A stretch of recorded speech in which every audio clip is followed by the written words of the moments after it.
websites.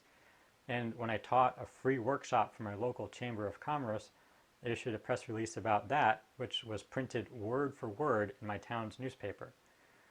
Now that you have an idea of what you might want to issue a press release about, let's talk about how to actually write it. Because the fact is that if your release isn't properly formatted, then nobody will pick it up or print it.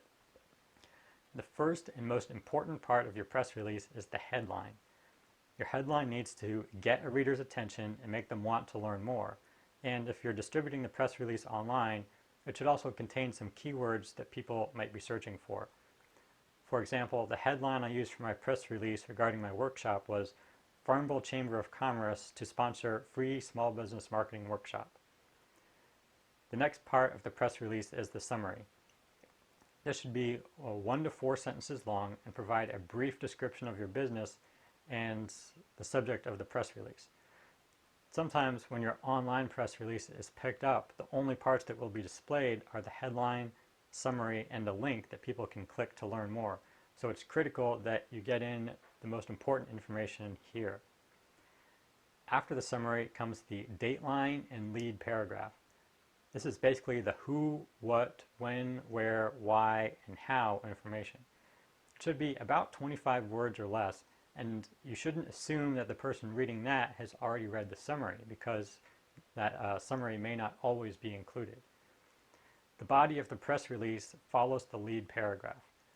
This is where you tell your story, but you need to write it in a neutral tone using the third person, as if you were a reporter writing about your business. Include quotes from key people, statistics, and other details that support your story. At the end of your story, you should include a boilerplate statement that you can use at the bottom of all your press releases, which just gives some general information about your company. It should just be 1 or 2 sentences long and include a description of your products or services. Last but not least, you should include your contact info in your press release, including your name, email, phone number, and website. It would be a shame if a reporter saw your story and wanted to write an article about it, but couldn't reach you for comment. Now, I realize that I just threw a lot of information at you, and you're not going to be able to sit down and knock out a press release based on simply listening to me for a few minutes. However, if you go to the URL you see on your screen, you can download a guide to writing great press releases and also see some examples of press releases I've written for my business.